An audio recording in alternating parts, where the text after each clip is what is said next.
اما بعد فاعوذ باللہ من الشیطان الرجیم بسم اللہ الرحمن الرحیم وما ينطق عن الهوى ان هو الا وحی یوحى وقال اللہ تبارک وتعالی ما آتاکم الرسول فخذوه وما نهاکم عنه فانتهوا صدق اللہ العظیم اللہم صلی وسلم علی نبینا محمد رب اشرح لی صدری ویسر لی امری واحلل عقدۃ من لسانی یفقهوا قولی واجعل لی وزیرا من اہلی آمین یا رب العالمین۔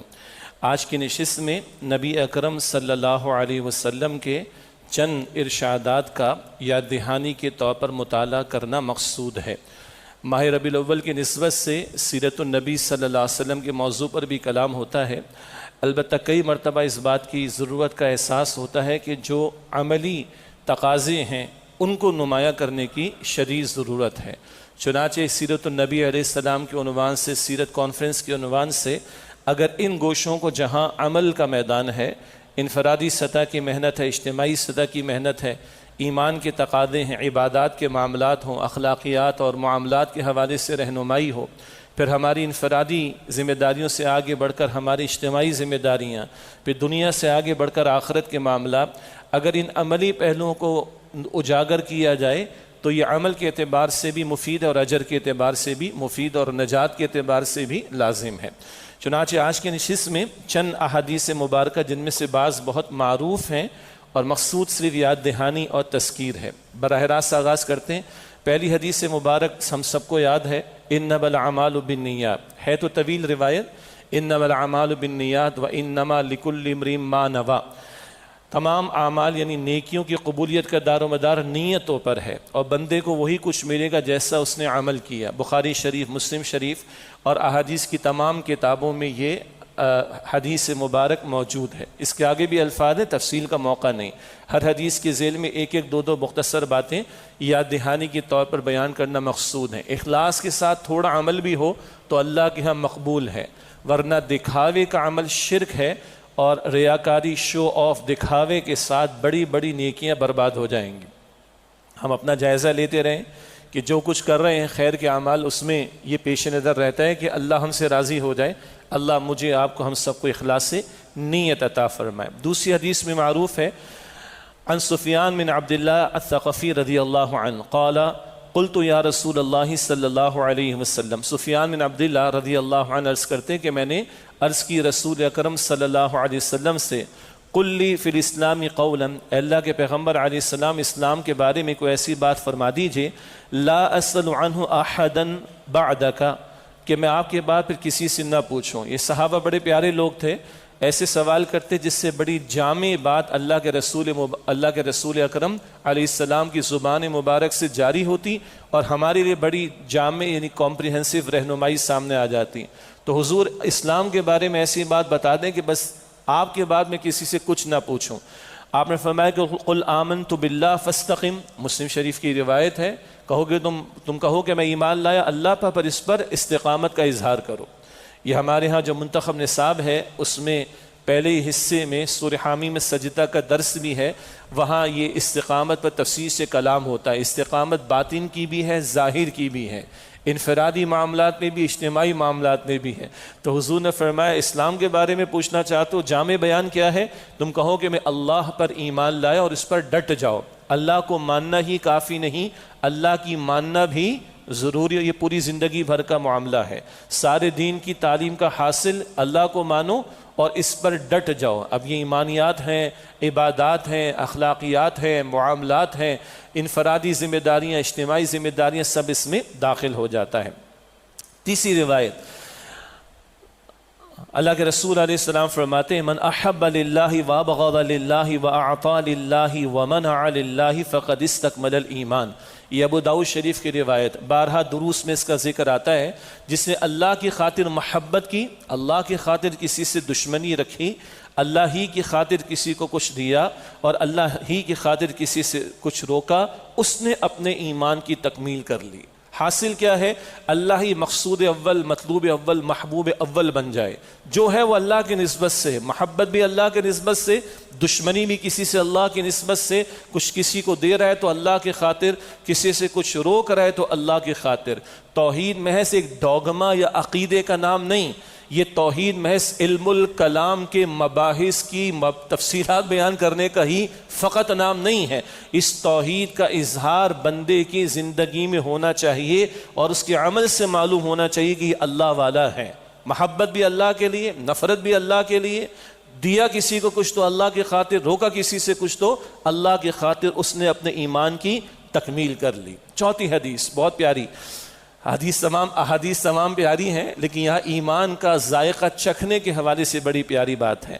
فرمایا کہ رسول اللہ علیہ السلام نے ذاق طعم الایمان من رضی باللہ ربا وبالاسلام دینا وبمحمد رسولا صلی اللہ علیہ وسلم۔ مسلم شریف کی روایت ہے، اس نے ایمان کا مزہ چکھ لیا، ایمان کی سویٹنس، ایمان کی مٹھاس، ایمان کی حلاوت اسے ملی جو اللہ کے رب ہونے اور اسلام کے دین ہونے اور محمد صلی اللہ علیہ وسلم کے اللہ کے رسول ہونے پر راضی ہو گیا۔ کیا مطلب؟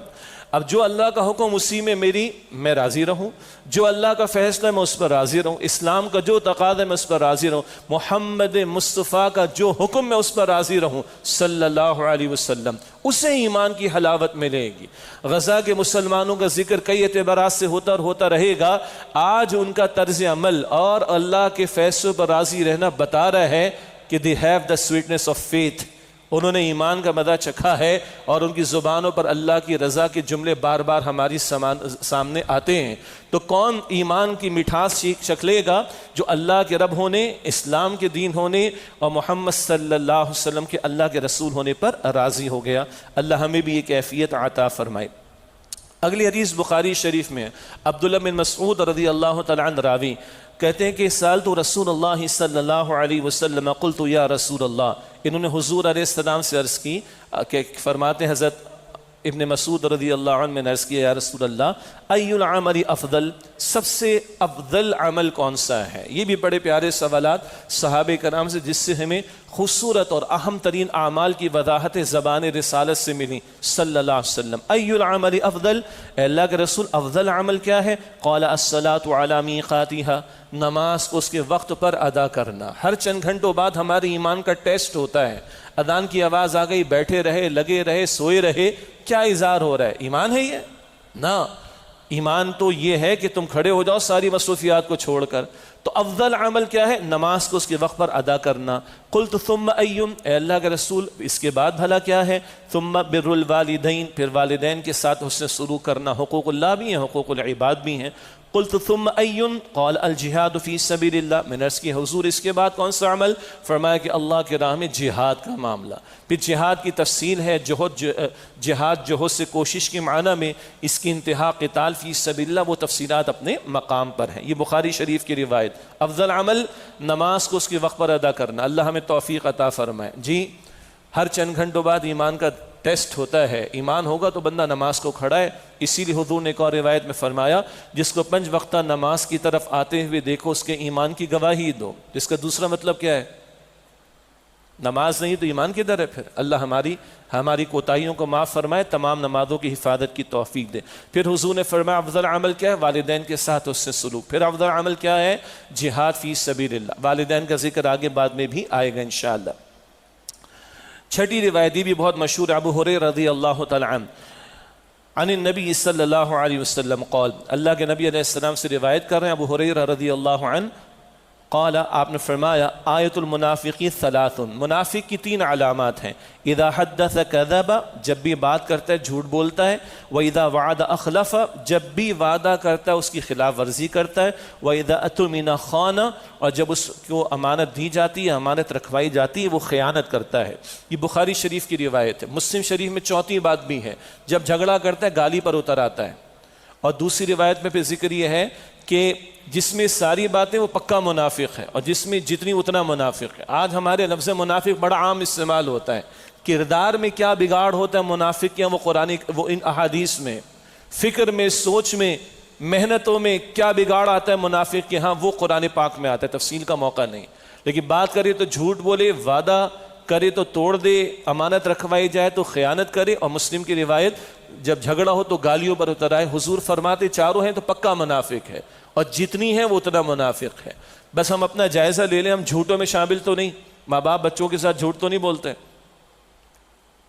امپلائر امپلائی کے ساتھ اور امپلائی امپلائر کے ساتھ جھوٹ تو نہیں بولتے، حکمراں عوام کے ساتھ جھوٹ تو نہیں بولتے، سیاستدان جھوٹ تو نہیں بولتے، مارکیٹ میں ہم جھوٹ تو نہیں بولتے. چیک کر لیں. وعدہ توڑنا، جھوٹ بولنا، خیانت کرنا، گالیاں دینا، یہ مسلمان کو زیب نہیں دیتا، یہ مسلمان کا طرز عمل نہیں، یہ منافق کی علامات ہیں. اللہ ہمیں محفوظ رکھے. 7ویں حدیث بہت مشہور ہے، المسلم مرآۃ المسلم، ترمذی شریف کی روایت ہے. مسلمان کا آئینہ ہوتا ہے. آئینہ ہمارا دوست ہوتا ہے نا، تصویر دکھا دیتا ہے، دیکھو چہرے پہ دھبا لگا ہوا ہے، اس کو ہٹا لو مٹا لو. ہم اور آئینے کو توڑتے نہیں ہیں، اپنا چہرہ درست کر لیتے ہیں. مسلمان کا آئینہ ہے. لان تان نہیں کرے گا، کرٹیسائز نہیں کرے گا، اس کی کوشش کرے گا اصلاح کرنے کی. اللہ ہے کہ کسی کا کفر واضح ہو جائے تو بات الگ، گمراہی بات واضح ہو جائے تو الگ، تو لوگوں کو اس کی گمراہی سے بچانے کے لیے بیان کرنا الگ شے ہے. لیکن عام طور پر کسی کی دکھائی دے تو اس کی اصلاح کی کوشش کی جائے گی. مسلمان کے لیے کیا ہے؟ آئینے کی مانند ہے. یہ ترمذی شریف کی روایت. 8ویں حدیث مبارک، الدال علی الخیر کفاعلہ، یہ ترمذی شریف میں بھی ہے، مسلم شریف میں بھی بہت مشہور حدیث ہے. نیکی کی دعوت دینے والا نیکی کرنے والے کی طرح ہے. اور دعوت دین کا عمل یہ تو ہمارا فرض ہے. آئندہ جمعہ انشاءاللہ لاہور میں ہوگا تو وہاں بھی کچھ احادیث اور حوالوں سے آ جائیں گی، دعوت دین، اقامت دین، نفاذ دین، مستقبل کے حالات انشاءاللہ تعالی. لیکن آج ذرا معاملات کے حوالے سے، اخلاق کے حوالے سے، کردار کے حوالے سے، فکر آخرت کے حوالے سے اور چند اور امور کے حوالے سے احادیث کا ہم مطالعہ کر رہے ہیں. لیکن یہ حدیث الدال الی الخیر کفاعلہ، نیکی کی دعوت دینے والا نیکی کرنے والے کی طرح ہے. میرے آپ کے ہمارے کسی کو سمجھانے، بتانے، بلانے، پہنچانے سے وہ عمل نیک کرنے لگ جائے تو ہمیں بھی اجر ملے گا. اس کو تو ملے گا جتنا عمل اس کو اس کے عمل پر، جتنا اس کو اس کے عمل پر اجر ملے گا اتنا ہی اجر اللہ تعالی ہمیں بھی عطا فرمائے گا. اللہ ہمیں خیر کی باتیں سیکھنے اور دوسروں کو بھی اس کی ترغیب دلانے کی توفیق عطا فرمائے. نوی روایت بھی بہت پیاری ہے. مالی معاملات میں بھی، اور جو آج کل فرسٹریشن ہے اور ٹینشن ہے اور ڈپریشن ہے اور ہوس ہے اور نہ جانے کیا کچھ ہے. سنیے چھوٹا سا جملہ اللہ کے رسول علیہ السلام کا، معانی کا سمندر، الفاظ مختصر، معانی کا سمندر.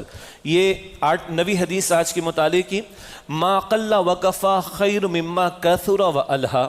مسند احمد کی روایت ہے، ما قل وکفا، جو تھوڑا ہو اور کافی ہو جائے، خیر مما کثر والہا، اس سے بہتر ہے جو بہت زیادہ ہو اور بندے کو غافل کر دے. الہاکم التکاثر حتی زرتم المقابر.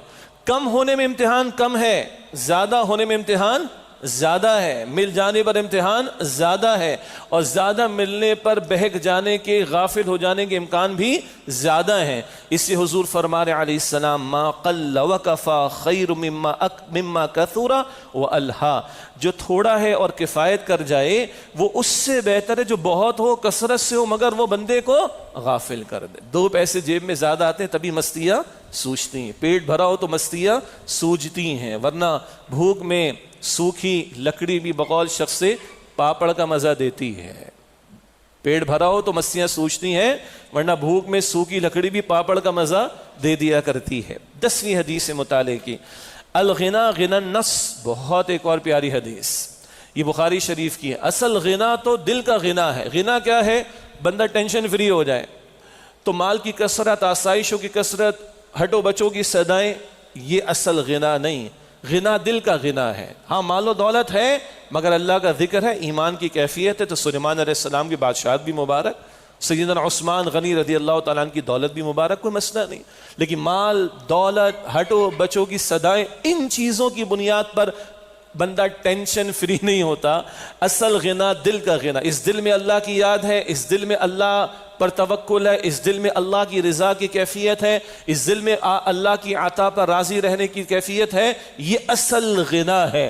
اصل پاکیزہ زندگی یہ ہے. اصل ٹینشن فری لائف اس کیفیت سے بندے کو میسر آئیں گی. 11ویں حدیث ہے. دوستیوں کے حوالے سے بڑی پیاری باتیں آتی ہیں. کل ہم کس کے ساتھ کھڑے ہوں گے، کل ہمارا شمار کن میں ہوگا.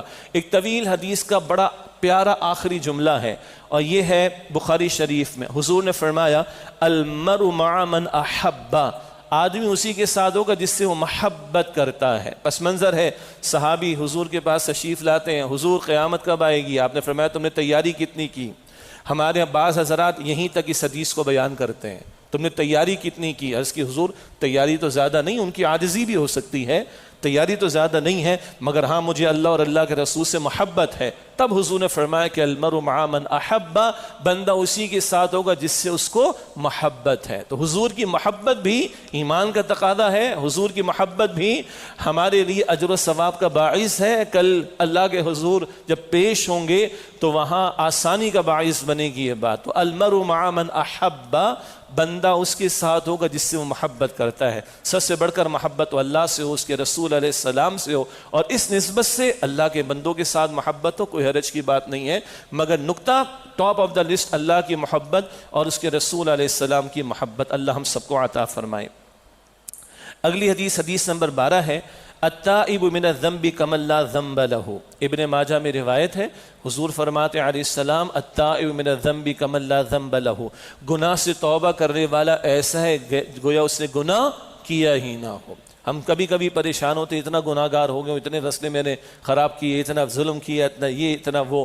ہاں حقوق العباد کی کوتاہی، اس کی تلافی تو کرنا پڑے گی، بعد میں ذکر آئے گا، لیکن توبہ کا دروازہ کھلا ہوا ہے۔ ما لم یغرغر، حدیث میں ہے کہ جب تک غرغرہ موت کا نہ آ جائے، موت آنے سے پہلے پہلے توبہ کا دروازہ کھلا ہے اور بندہ سچی توبہ لائے۔ یہاں حضور فرما رہے التائب من الذنب کمن لا ذنب له، اللہ اس کو بالکل صاف اور پاک کر دے گا کہ توبہ کرنے والا ایسا ہے گویا اس نے گناہ کیا ہی نہ ہو۔ اللہ ہمیں انفرادی بھی اور اجتماعی سطح پر بھی سچی پکی توبہ کی توفیق عطا فرمائے۔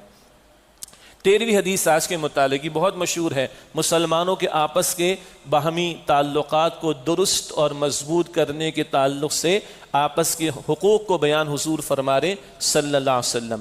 حق المسلم علی المسلم خمس، رد السلام وعیادۃ المریض واتباع الجنائز واجابۃ الدعوۃ وتشمیت العاطس۔ بخاری مسلم شریف کی روایت، اس حدیث میں 5 کا ذکر ہے کہ مسلمان کے مسلمان پر 5 حقوق ہیں۔ ایک روایت میں 6 حق کا ذکر بھی ہے، دیگر روایات میں اور حقوق بھی ہیں۔ اس حدیث کا مطالعہ کر رہے ہیں۔ وہ 5 باتیں کیا ہیں؟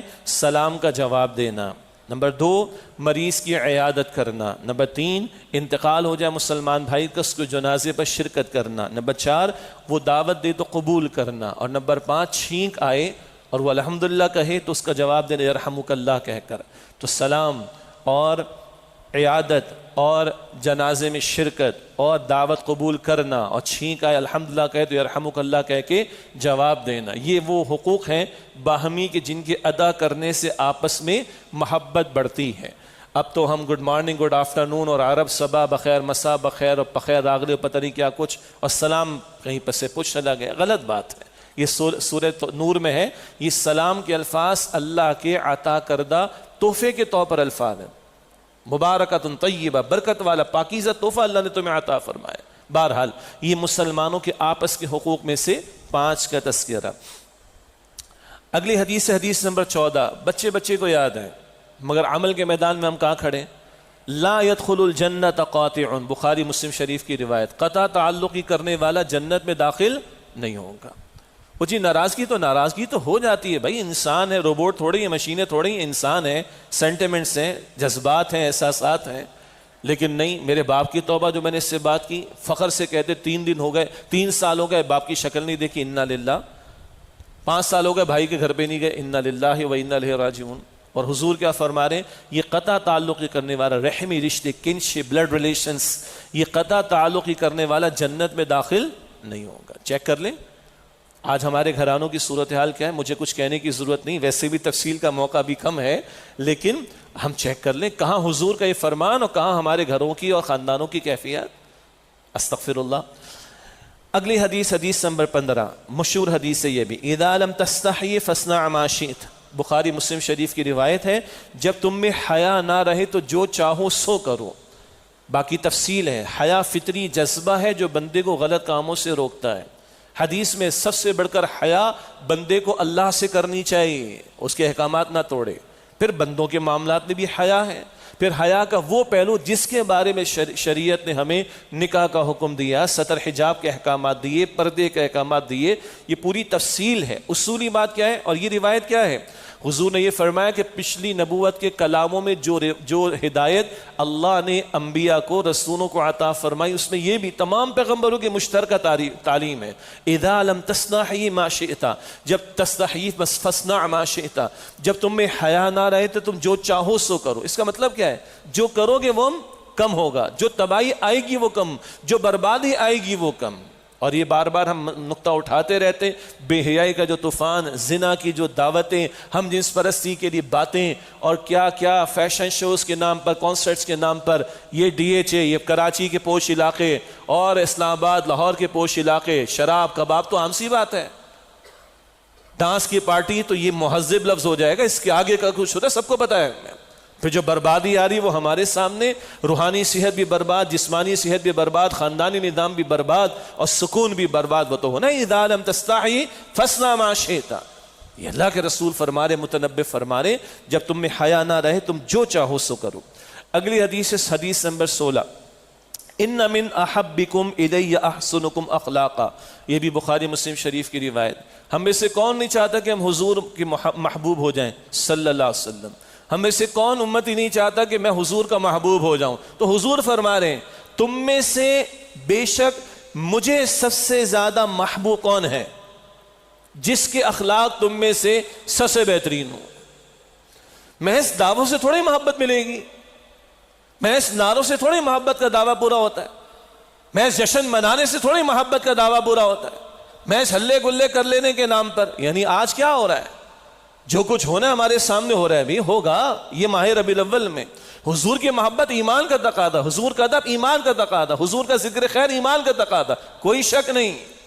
مگر نمازیں ہم ضائع کریں، چوری کی بجلی ہم استعمال کریں، ڈانس پارٹی ہمارے ہو جائیں، ہلہ گلہ ہمارے ہو جائے، مخلوط محفلیں ہمارے ہو جائیں، حضور کی تعلیمات کی خلاف ورزیاں ہو، بے پردگی کا معاملہ ہو، میوزک بھی استعمال ہو رہا ہو، سڑکیں بلاک کی جا رہی ہیں، لوگوں کو پریشان کیا جا رہا ہو، اس سے تو ہم حضور کے محبوب نہیں بنیں گے صلی اللہ علیہ وسلم۔ ان من احبکم الی احسنکم اخلاقا، تم میں سے میرے نزدیک سب سے زیادہ محبوب وہ ہیں جن کے اخلاق تم میں سے بہترین ہوں گے۔ اب ہم دیکھیں ہمارے اخلاق کو حضور کے اخلاق سے کتنی نسبت ہے۔ ان کے بارے میں تو اللہ فرماتا ہے، ہمیں یاد بھی ہے، وَإِنَّكَ لَعَلَىٰ خُلُقٍ عَظِيمٍ، بالکل صحیح بات، آپ اخلاق کے بلند ترین مرتبے پر فائز ہیں۔ اللہ فرما رہا ہے حضور کو اور کسی سرٹیفیکیشن کی ضرورت نہیں، مگر ہمارے اخلاق کو کوئی نسبت حضور کے اخلاق سے صلی اللہ علیہ وسلم۔ جیسے ایک حدیث کا حاصل میں عرض کرتا ہوں، اللہ کے رسول فرماتے مومن کو کون ہے جسے دیکھ کر اللہ یاد آئے، ترمذی کی روایت، مومن وہ جسے دیکھ کر اللہ یاد آئے۔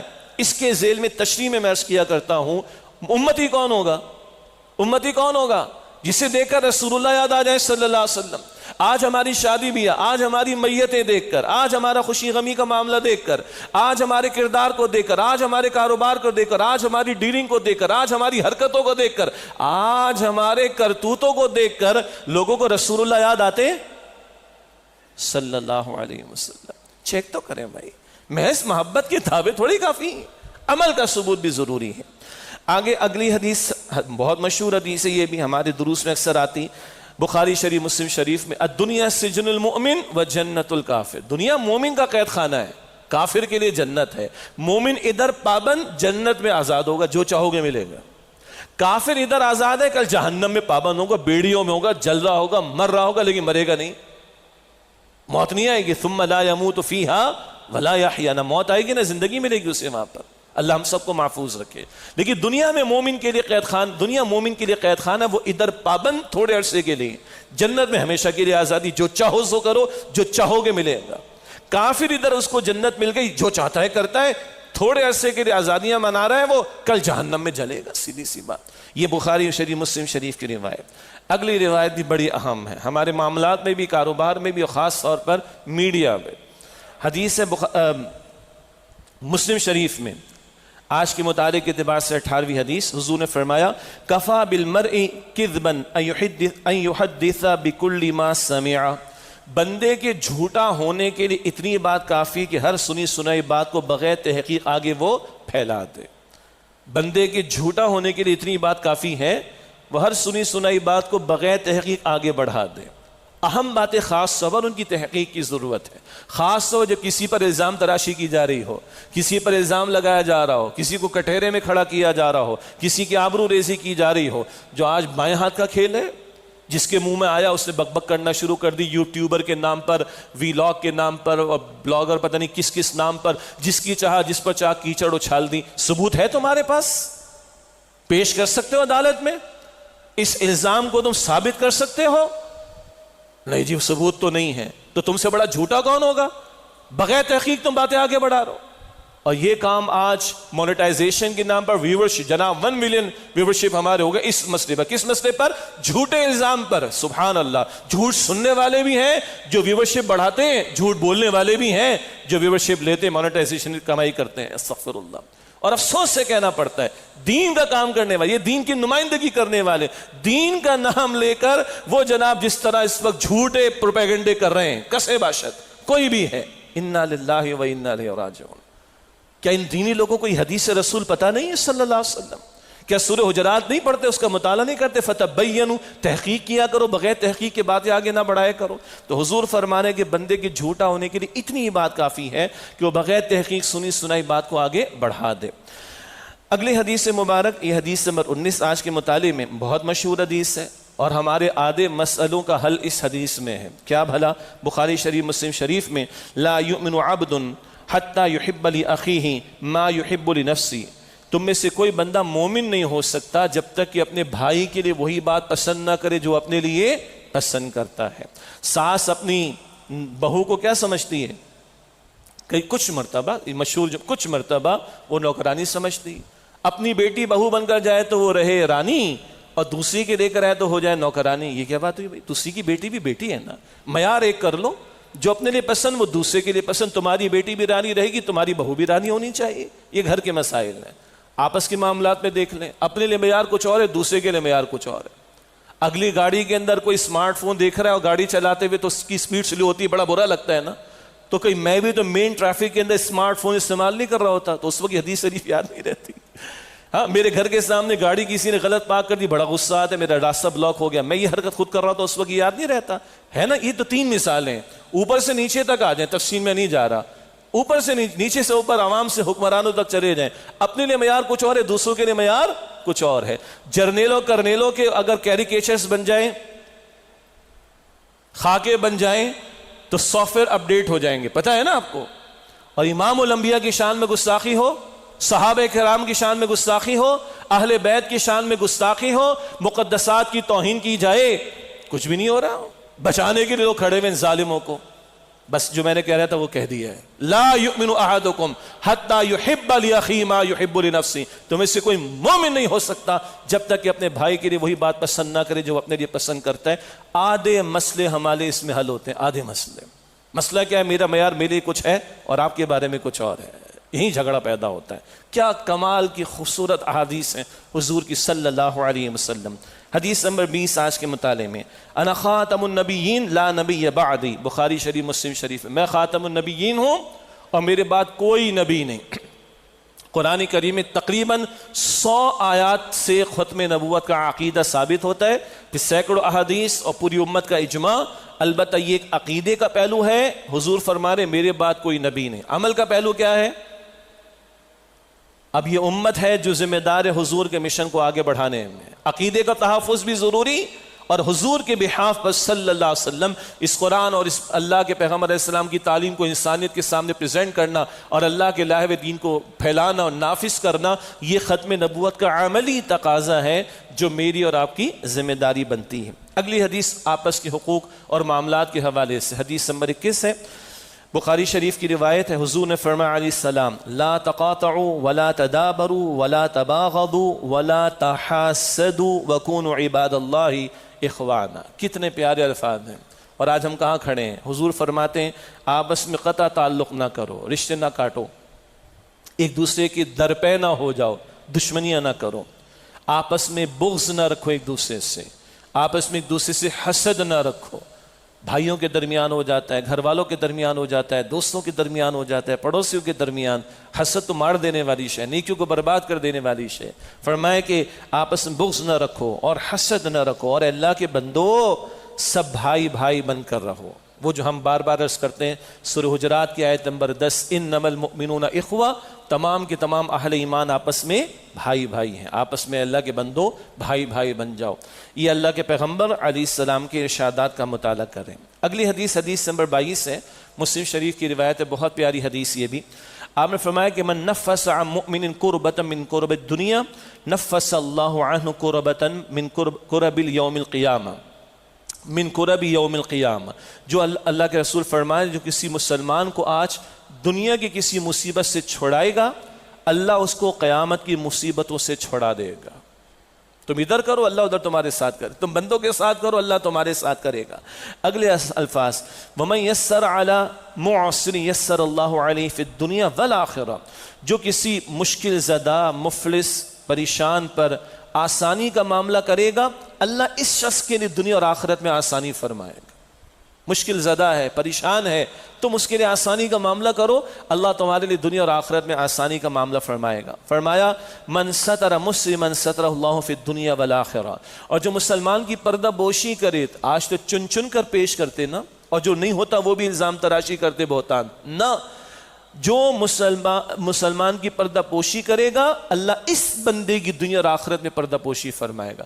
ہمیں لوگوں کے تلاش کر کے کتنے مل جائیں گے عیوب؟ 2 4 8 10، اللہ کو ہمارے کتنے پتہ ہیں؟ اللہ کو ہمارے کتنے پتہ ہیں؟ سارے پتہ ہیں۔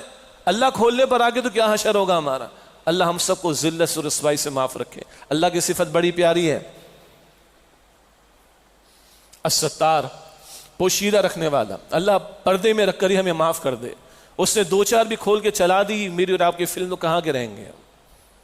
تو بتا رہے اللہ تم آج کسی کو عیوب پر پردہ ڈالو، اللہ دنیا اور آخرت میں تمہاری پردہ پوشی فرمائے گا۔ اگلی بات بھی بڑی پیاری، واللہ فی عون العبد ما کان العبد فی عون اخیہ، اور اللہ بندے کی حاجت میں لگا رہتا ہے، پورا کرنے میں، جب تک بندہ اپنے بھائی کی حاجت کو پورا کرنے میں لگا رہتا ہے۔ سبحان اللہ، اللہ کی شان ہے، وہ دینے والا ہے۔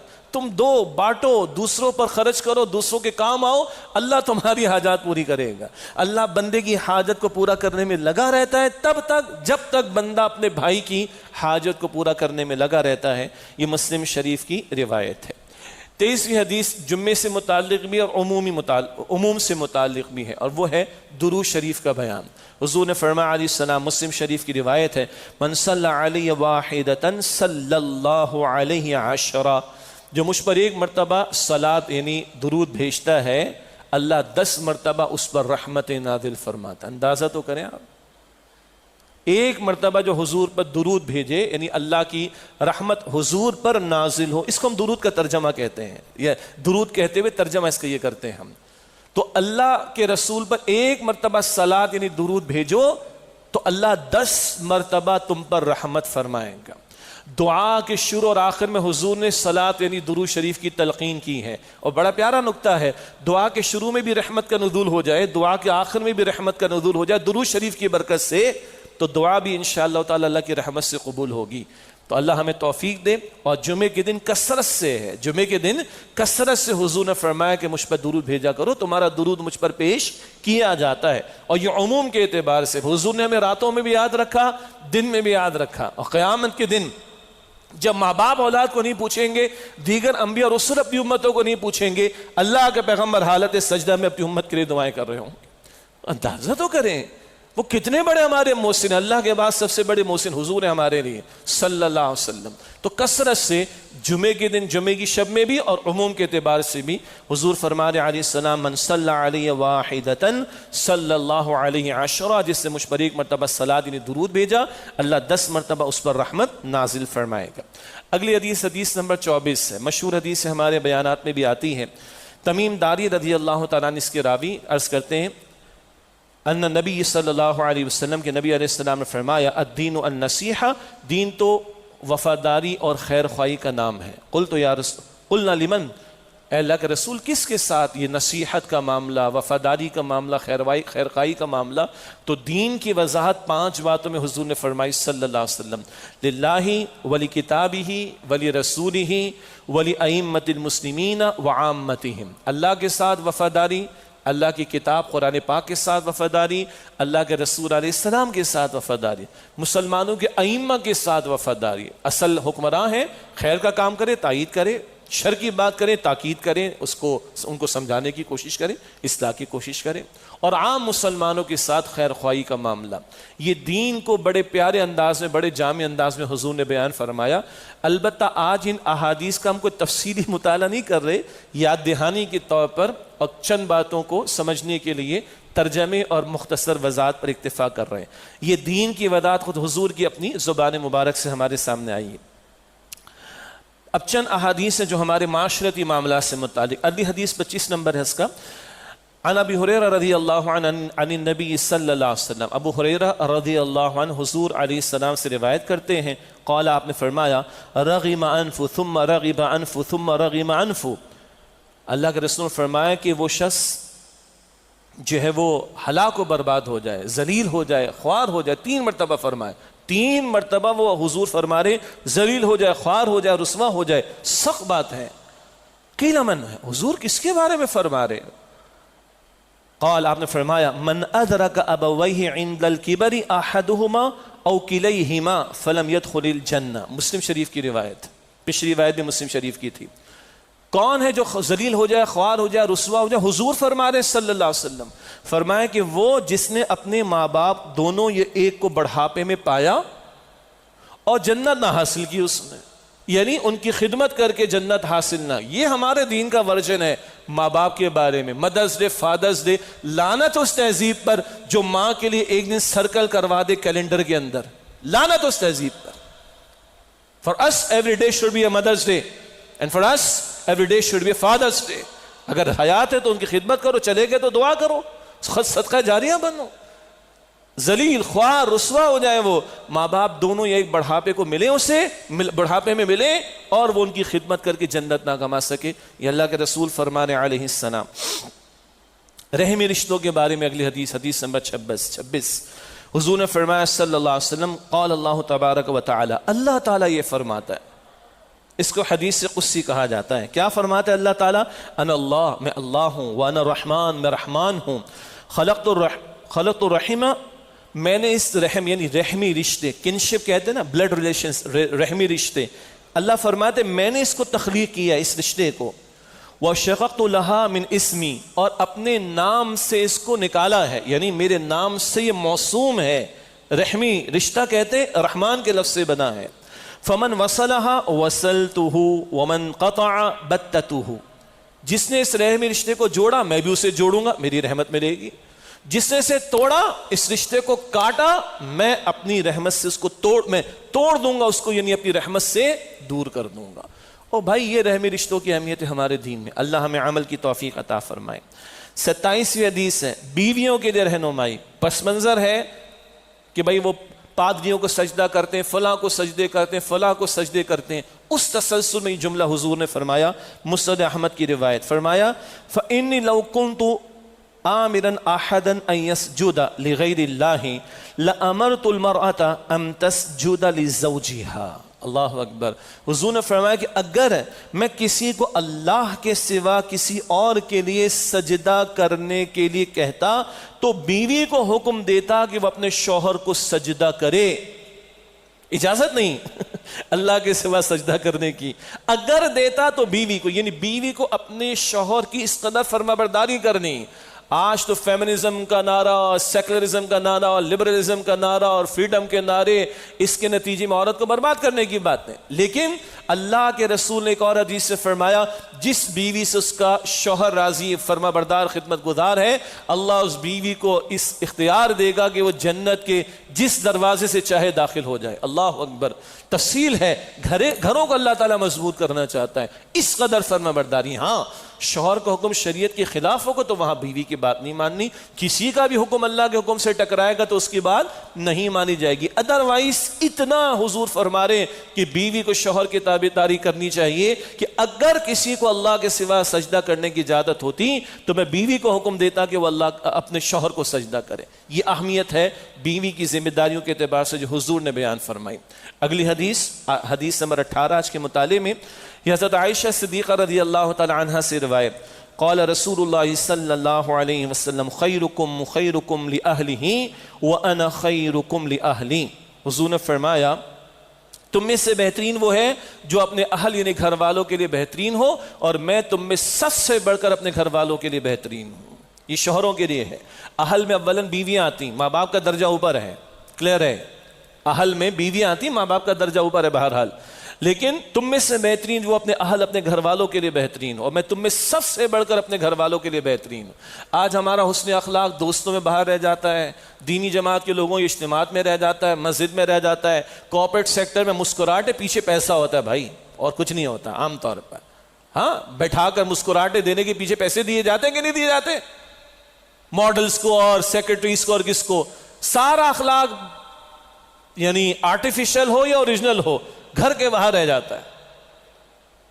اور یہی دونوں طرف کی بات ہے, مگر یہاں مردوں کے تعلق سے سارا اخلاق باہر ہے کہ گھر کے اندر اخلاق ڈھونڈنے کو نہیں مل رہا. نہ, تم میں سے بہترین وہ جو اپنے گھر والوں کے لیے بہترین اور میں تم میں سب سے بڑھ کر اپنے گھر والوں کے لیے بہترین. دو مختصر احادیث مزید انشاءاللہ. 29ویں حدیث ہے, اللہ کے رسول علیہ السلام قسم اٹھا رہے ہیں, فرمایا واللہ لا یؤمن واللہ لا یؤمن واللہ لا یؤمن. اللہ کی قسم وہ مومن نہیں, اللہ کی قسم وہ مومن نہیں, اللہ کی قسم وہ مومن نہیں. 3 مرتبہ قسم اٹھا کر حضور ایمان کی نفی کریں, حقیقی ایمان نہیں, قلبی ایمان نہیں. کیا, کس کے بارے میں پوچھا گیا؟ قال الذی لا یأمن جارہ بوائقہ, وہ کہ جس کی تکلیفوں سے اور ایذا رسانی سے اس کے پڑوسی امن میں نہ ہوں. مسجد کے لاؤڈ اسپیکر سے ڈی ایچ اے اور اس طرح کے علاقوں میں, پورے پاکستان کی بات کر رہا ہوں, لوگوں کو پریشانی ہوتی اسپیکر کی آواز کم کرو. ہاں, اور شادی بیاہ کا موقع آ جائے تو پورے 1 مہینے کس کے گھر میں اسپیکر چلتا ہے؟ بھانڈ میراثی ناچنے والے کدھر شور بچاتے ہیں بھائی. اس وقت پڑوسی پریشان نہیں ہوتے؟ مسجد کی بات چھوڑ دیں تھوڑی دیر کے لیے اور اپنے ایمان کی خیر منائے. جس کو اذان کی آواز سے پریشانی ہو رہی ہے, مسجد کی اذان کی آواز تو پریشان کر رہی ہے, اور تم خود بھانڈ اور میراثی بلا کر ناچنے کودنے والوں کو پورا بے ہنگم ایک ماحول بنا دیتے ہو. بڑے بڑے یہ اینکر پرسن, دنیا جہاں کے مسئلے بتانے والے, ان کی شادیوں کی ویڈیوز اپلوڈ ہیں آدھے گھنٹے, یو نیم اٹ, ریپیٹر کلیشن کو میرے خیال ہے بم بھی مار دیں گے کبھی. سب کچھ کر رہے ہو.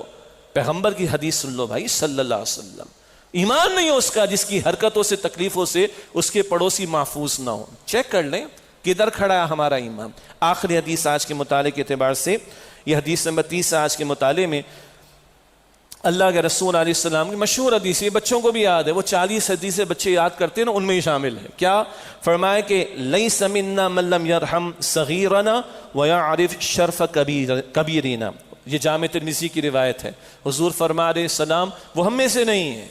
حضور فرما رہے ہم میں سے نہیں, اس کا طرز عمل ہمارا مسلمانوں والا نہیں, جو ہمارے چھوٹوں کے ساتھ بھلا سلوک نہ کرے اور ہمارے بڑوں کا شرف اکرام نہ کرے, ادب نہ کرے, احترام نہ کرے. بھئی بچپن سے حدیث شریف یاد ہے. معاشرہ کیا دکھا رہا ہے آج ہمارا؟ ہاں, معاشرہ کیا دکھا رہا ہے؟ ذرا کسی کو سمجھانے کی بات کرو, اور مولوی صاحب تم نے اپنی قبر میں جانا. یہ 15 سال کے لڑکوں کی میں بات کر رہا ہوں, مسجد کے سامنے کھڑے ہو گئے, ادھر نہیں کہیں اور کی بات کرتا ہوں. ہاں, اور سوشل میڈیا پر آ کر ذرا اپنے سے بڑی عمر کے, چاہے وہ علماء ہو, اہل علم ہو یا اور کوئی ہو, زبان دیکھیں ذرا. ہاں, 4 کتابیں پڑھ کر ہم ایسی کتابوں کو قابل ضبطی سمجھتے ہیں. اکبر نے کہا تھا ہم ایسی کتابوں کو قابل ضبطی سمجھتے ہیں جن کو پڑھ کر بچے ماں باپ کو خبطی سمجھتے ہیں. ایک کوالیفیکیشن جیب میں, وہ بھی باپ کے پیسوں سے. کیا آگے کہ باپ سے تکرار ہو رہی ہے, باپ سے ڈائلاگ ہو رہا ہے, باپ کے سامنے آرگومنٹ, باپ کے سامنے سینہ تان کر انگریزی میں جھاڑ رہے ہیں. انا للہ. مطلب میں کیا عرض کروں, ایک خاندان میں مسئلہ پیدا ہو گیا, ادھر بھی ماں باپ ادھر بھی ماں باپ, لڑکا لڑکی جو شوہر بیوی تھے دونوں انگریزی میں ایک دوسرے کو سنا رہے, ماں باپ کو سنا رہے. انا للہ و انا الیہ راجعون. جو ہمارے چھوٹوں کا شفقت کا معاملہ نہ رکھے اور ہمارے بڑوں کا ادب نہ کرے, وہ ہم میں سے نہیں. ارادہ تو 40 احادیث کا تھا لیکن وقت مکمل ہوا. یہ بہرحال نئی باتیں نہیں ہیں ہمارے لیے، لیکن غور کریں کہ کیا ہمارا عمل ثبوت پیش کر رہا ہے. کیا اچھا ہو کہ ماہ ربیع الاول میں سیرت النبی کا بھی بیان ہو صلی اللہ علیہ وسلم، احادیث مبارکہ بھی کا تذکرہ بھی ہو، اور مجھ میں اور آپ میں اور ہم میں عمل کا جذبہ پیدا ہو. اللہ ہم سب کو عمل کی توفیق عطا فرمائے. وآخر دعوانا ان الحمد للہ رب العالمین.